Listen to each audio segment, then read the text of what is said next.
सिंध औरत तहरीक तरफ़ां शहीद माई बख्तावर लाशारी जी 78वीं वरसी नौशरो फिरोज़ प्रेस क्लब में मल्हाई वई।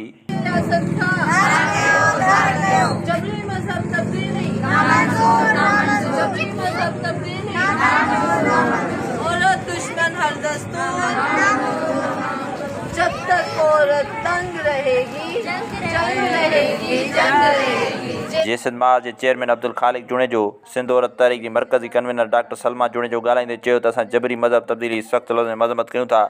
रिंकल कुमारी खां वठी शहदादपुर में 4 ॿारनि जे जबरी मज़हब तब्दीली सां गॾु मुख़्तलिफ़ हंधनि तां मुसलसल अहिड़े क़िस्म जूं ख़बरूं अचणु हिक ई कड़ी जो तसलसल आहिनि जंहिंजो रस्तो मियां मिठू ऐं रियासत ॾांहुं वञे थो, जेका मज़हब जी आड़ में मुनाफ़रत जी सियासत करे थी। असां मुतालबो कयूं था त मज़हब खे रियासत खां धार करे समूरी अवाम सां हिकु जहिड़ो सलूक कयो वञे। हाणे मां दावत ॾींदसि जेसिन माल जे चेयरमैन खालिक जुणेजो साहब खे त उहो अचे ऐं पंहिंजे ख़्यालनि जो इज़हार करे, छाकाणि त असां हिकु ॿुधणु चाहियूं था। खालिक जुणेजो। मुंहिंजो भेनरूं नियाणियूं ऐं बीठल दोस्त सभिनी खे जीए सिंध। मां 2-3 लफ़्ज़ ॻाल्हाईंदुसि। प्रोग्राम तव्हांजो आहे, औरतुनि जो आहे, औरतुनि जे लाइ आहे। तव्हां ई मुनज़िम कयो आहे, तव्हां ई ॻाल्हाईंदड़ आहियो, तव्हां ई मेज़बान आहियो, तव्हां ई महिमान आहियो। पर मां जेकॾहिं ॻाल्हायां थो त 2-3 लफ़्ज़ उहे ॻाल्हाईंदुसि जेको औरतुनि जे हवाले सां मर्दनि सां वधीक वास्तो रखनि था।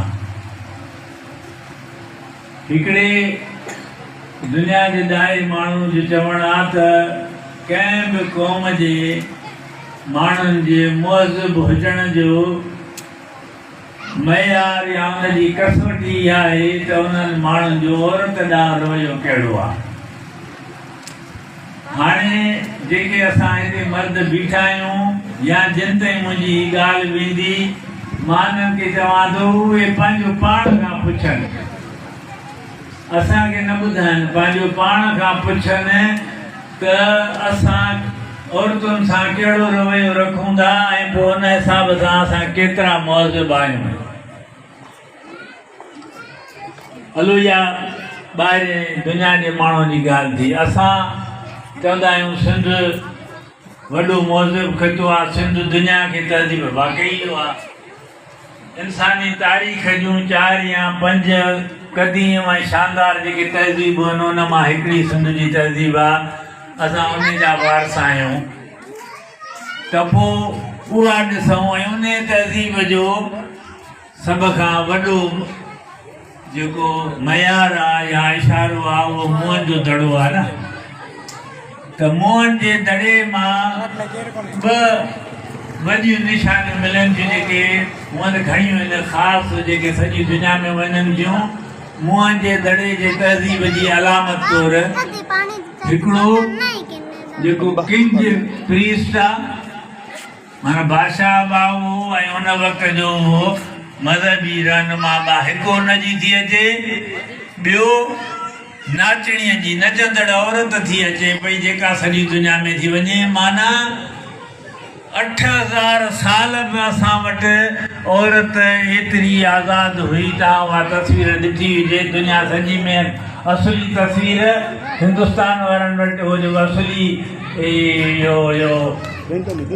हुनजो मुजस्समो उहो दिल्लीअ में पिया ॼण बि नथा।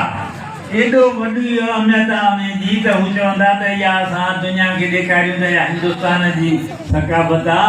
उनजो ई हिकिड़ो मुतबादिल आहे, उहो हिते पियो आहे। त असां रुगो मुहज़िब हुजण जे हवाले सां या मां ॻाल्हि थो कयां। वरी जेकॾहिं असां वांगुरु का क़ौम महकूम हुजे, ग़ुलाम हुजे, उन जा हक़ खसिया विया हुजनि, उन्हनि लाइ त अञा ज़रूरी थियो थो पवे। जेकॾहिं असां चऊं था सिंध खे हक़ वठी ॾियणा आहिनि त मां सभु साफ़ थो चवां त मां औरतूं वेठियूं उनजो थो चवां असांखे औरतुनि खे उन्हनि जा बराबरी वारा हक़ ॾियणा पवंदा। न ॾींदासीं असांखे सिंध खे हक़ न मिलंदा। हिकिड़ो अफ्रीका जो मुल्क आहे रुवांडा,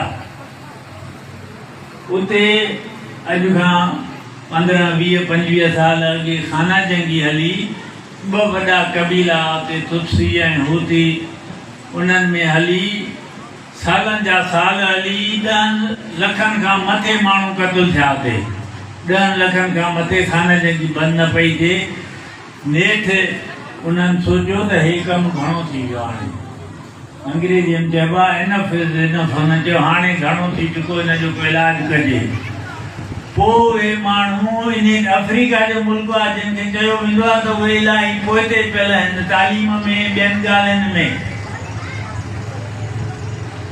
उन्हनि चयो त हाणे बाबा ॿियो कोन्हे को, हाणे औरतुनि खे अॻिते आणियो।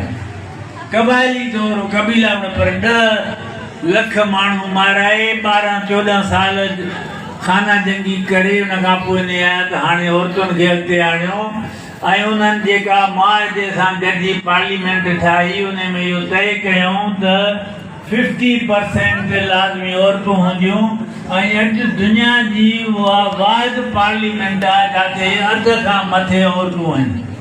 अमेरिका, बर्तानिया, फ्रांस, यूरोप जेको चए थो उते बि किथे बि अध खां मथे औरतूं न आहिनि।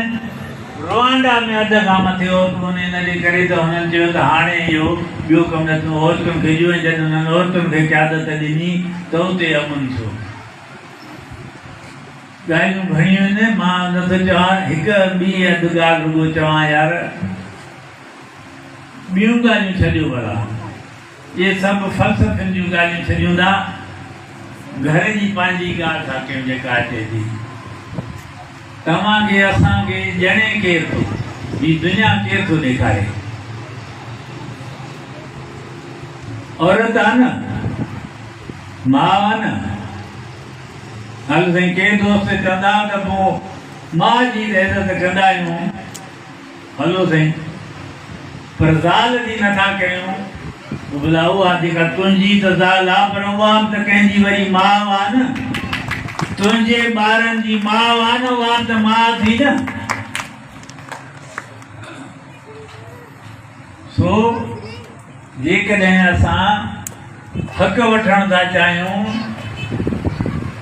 औरतुनि खे हक़ ॾियूं बराबरि जा, ऐं जेकॾहिं असां पाण खे मुंहं जे दड़े जा वारस चवायूं था, माना मुंहं जे दड़े जा वारस माना दुनिया जी हिकु अज़ीम मौजूद क़ौम जा वारस, त पोइ हुन मयार ते असांखे ॾिसणो पवंदो त दुनिया ॾिसे त असांजो औरतुनि जे कहिड़ो रवैयो आहे। हिकिड़ो अंग्रेज़ लिखियो, हिते आया जेके पढ़िया लिखिया जेके दोस्तनि में ख़बर आहे त अंग्रेज़ केॾो उहो सॼे समाज जो हू तर्जुमो कंदा, हुन में 10-20 साल तर्जुमो कंदा। उन में हुन हिकिड़ी जेके ख़ूबियूं लिखियूं सिंधियूं सऊं, जीअं मां तो ॻाल्हियूं कयां, चई त सिंधी जेके आहिनि उहे जो 2-3 जेके ॻाल्हियूं लिखियईं, चई त हिकु त हू ॾाढिया ॻाल्हाईंदा आहिनि, जहिड़ो कंदा आहिनि, औरतुनि खे मारींदा आहिनि। इहो किताबनि में लिखियो पियो आहे। पोइ जेकॾहिं इहा असांजी सुञाणप दुनिया में वञे त पोइ माण्हू चवंदा न त हे मुंहं जे दड़े जा वारस कीअं थिया। वधीक मां ॻाल्हि कोन थो कयां, तव्हां पंहिंजो करे चुका आहियो। अधनि खे बि मां इहो चवंदुसि त हक़ मिलंदा न आहिनि, हक़ वठिबा आहिनि। तव्हांखे जिदोजहद करणी पवंदी। हा, ॿियो त असां कयूं था पिया इहो, जीअं तव्हांखे ॿुधायो वियो त पहिरीं सिंधी नारी तहरीक ही कुझु अर्सो पार्टी मूंखे हुन निगरान कयो। मां काफ़ी औरतुनि में कमु कयो, हूअं बि पढ़ूं बि था पिया त पंहिंजे समाज में वलूं था। मां ख़ुदि बहिराड़ीअ जो आहियां, त पोइ अदरियूं चवंदियूं त असांखे मर्द हक़ नथा ॾियनि, मर्द आज़ादी नथा ॾियनि, तव्हां उन्हनि खां वठी ॾियो। मां चयो बाबा जे वठी ॾियो त पोइ त जिदोजहद करण जी ज़रूरत ई कान्हे। पोइ जिदोजहद छाजी कबी जे हक़ तव्हांखे प्लेट में रखिजी मिलनि, ॿिया वठी ॾियनि, उन लाइ त कयूं था। असां तव्हांजा ॾिसो, मां ई हुजां, मोहम्मद हाशिम हुजे, असां बि मर्द आहियूं। 100% असां तव्हांजे हक़नि जे लाइ जिद विड़ूं, इहो तव्हां उमेद न रखो।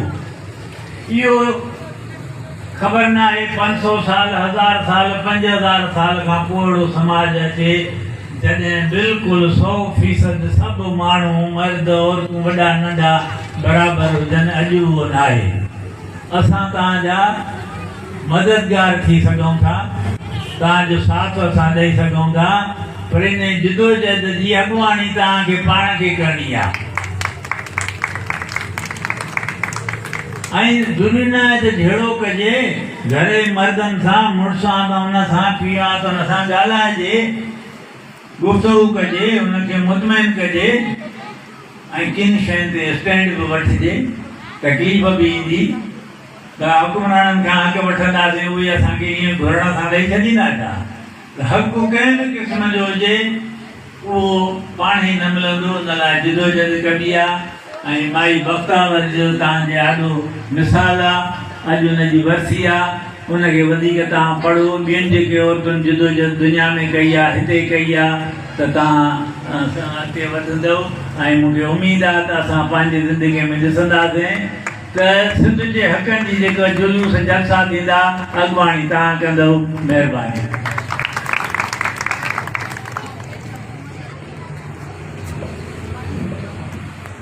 असां जबरी मज़हब तब्दीली ख़ासि तौर ते जेको ही शहदादपुर में ताज़ो वाक़ियो थियो आहे, इन जे ख़िलाफ़ मुज़ाहिरो कंदासीं। त इन लाइ मां सभिनी भेनरुनि खे चवंदसि त उहे हिते साम्हूं स्टेज ते अची वञनि। त असां हाणे करारदादूं शुरू कजनि थियूं। समाज में तोड़े रियासती मामलनि में औरत ऐं मर्द जी बराबरि हैसियत तस्लीम कई वञे। छा तव्हांखे मंज़ूर आहे? हथ मथे करे जवाब ॾियो। खानदानी विरसे में औरत खे बराबरि हिसो ॾिनो वञे। छा तव्हांखे मंज़ूर आहे? हिकु जेतिरे कम लाइ औरत ऐं मर्द जो हिकु जेतिरो अजूरो मुक़ररु कयो वञे। छा तव्हांखे मंज़ूर आहे? बदकिरदारी, दौलत जी हविस ऐं किरायनि ते पर्दो विझण लाइ कारोकारी वारे वाक़िअनि खे फौरी तौर बंदि कयो वञे ऐं हिन ॾस में थींदड़ क़तल अणठाह जोॻो ॾोह करार ॾिनो वञे। छा तव्हांखे मंज़ूर आहे? सिंधी नियाणियुनि ते ज़बरदस्ती अगवा, ज़बरदस्ती मज़हब तब्दीली जी सख़्त लफ़्ज़नि में मुज़म्मत कंदे हीउ ऐवान घुर करे थो त मौलवियुनि समेत ॿियनि मुलविस माण्हुनि खे सख़्त सज़ाऊं ॾिनियूं वञनि। छा तव्हांखे मंज़ूर आहे? शादीअ जी 18 साल वारी उमिरि जे कानून ते पाबंदीअ सां अमल कयो वञे। ख़िलाफ़ वर्ज़ी कंदड़नि ख़िलाफ़ सख़्त कार्रवाई कई वञे। छा तव्हांखे मंज़ूर आहे?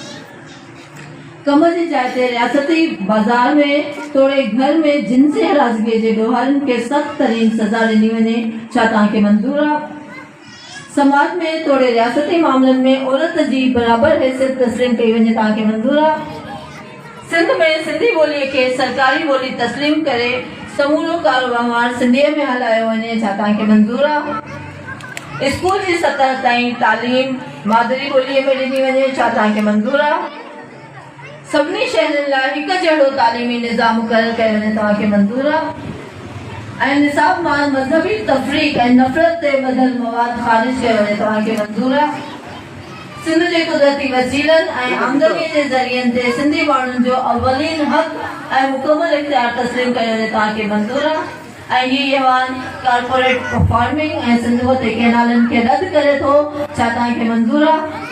हाणे मां दावत ॾींदसि जेसन माल जे चेयरमैन ख़ालिद जुनैद साहब खे त उहो अचे ऐं पंहिंजे ख़्यालनि जो इज़हार करे, छाकाणि त असां हुनखे ॿुधणु चाहियूं था। ख़ालिद जुनैद